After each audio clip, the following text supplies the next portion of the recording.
say the word. Get ready. You. You. Can you say it? So the next number you're writing is 856,000. I share a vision for the future of our people.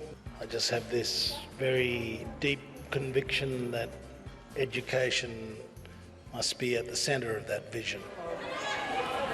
How's it going? Noel Pearson's decision to pull out of the Arakoon School was a dramatic move for someone who's championed his educational cause with such passion and power.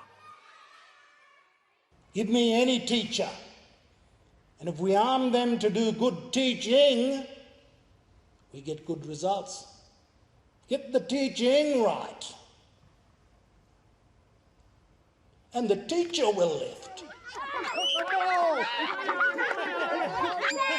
Over the past 6 years, governments have poured tens of millions of dollars into Good to Great Schools Australia, the national organisation Noel Pearson set up to deliver an American-designed teaching method called direct instruction. Get ready. What's 9 times 4? Get ready. 36. Problem N. This is direct instruction. Teachers follow tightly scripted lessons designed to lift literacy and numeracy. Get ready. I have seen with my own eyes a remarkable transformation in what happened in those classrooms. First of all, there were more kids coming to school. Second, and more important, the kids that were in school actually seemed to be learning. But now, with Noel Pearson's dramatic withdrawal from one of those schools, serious questions are being raised about the operations of the direct instruction experiment.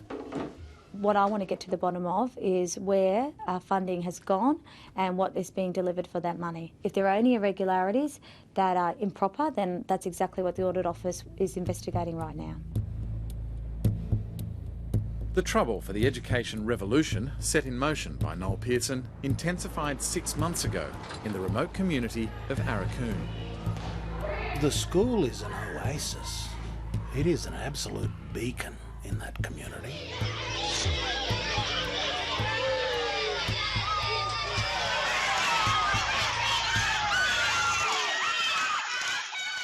Violence has long been a problem in this disadvantaged town.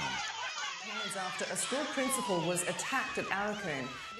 In May, the school itself was targeted and teachers forced to flee.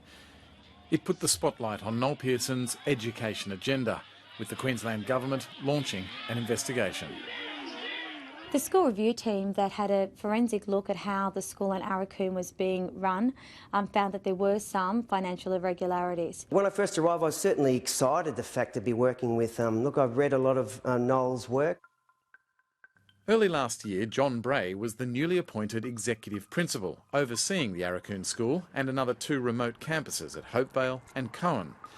The 3 schools make up the Cape York Academy. And the Cape York Academy is unlike any other state school. It's run through a partnership agreement between the Queensland Education Department and Noel Pearson's Good to Great Schools Australia. The department employs the teachers and runs the schools and administers the budget. And we take care of the curriculum and the pedagogy. But John Bray says that's not how it played out on the ground, and that made him very uncomfortable. I was compromised. I was morally compromised in the way I was asked to do my job. He became anxious about Good to Great's interference in the school's finances. Look, I went home at night feeling very uneasy about some of the transactions that were occurring, which I knew at the time did not sit right with me. Education services. So. Those transactions included bills to bring over American experts on the direct instruction teaching method. When you've got flights from Oregon up to 8 times a year for 2 people with flights and accommodation, that's a lot of money. Some of those transactions I thought, well, why are we paying for this? Why is it coming out of our Cape York Academy account when really it should be going towards our kids? We would never, ever be in a situation where we would basically override the decision of the principals. They themselves have full autonomy to run their schools, and if they don't want to use our project or they want to adapt our approach in a different way, that becomes their decision. But a confidential audit of the Cape York Academy suggests otherwise.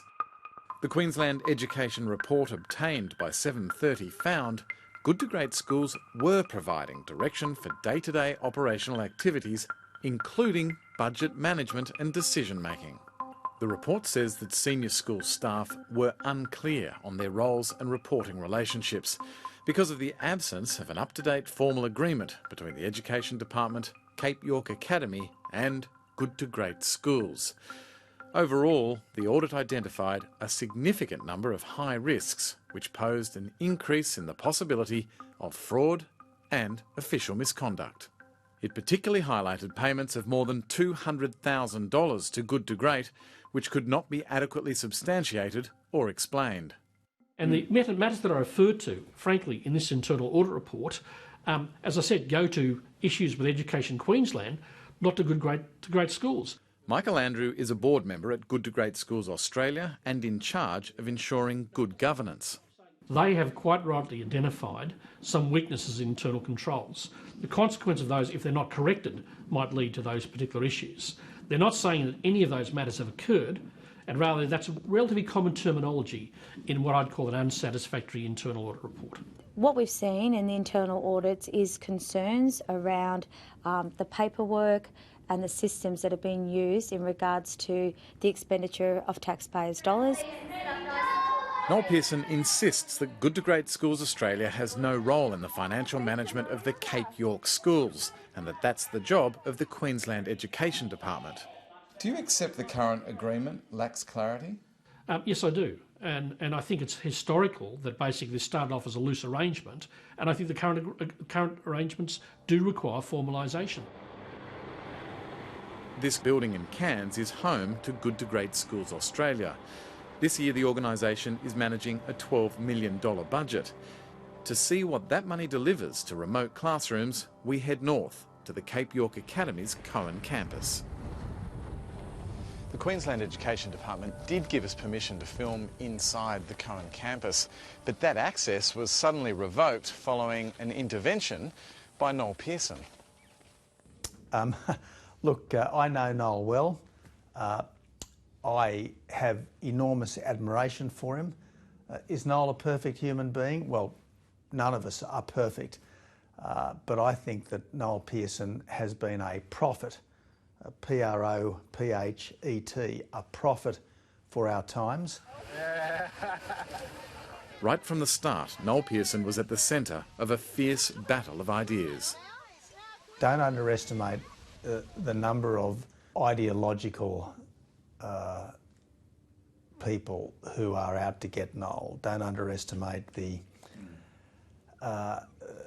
kind of the modern representatives of the sort of 60s, 70s mindset who deeply dislike what Noel's done. Last week there was a hint of what was to come, with Noel Pearson condemning the Queensland Government for conducting what he sees as a hatchet job against his educational vision for remote Australia. The actions of the Queensland Government have destroyed 5 years of work. And, you know, the great tragedy, and they're not even aware of it. They know not what they have done. My heart is torn at what has happened. I see my little children. They have been deprived of their education. Few could dispute the best interests of the children lie at the heart of Noel Pearson's crusade. The challenge he faces is to see that his dream survives.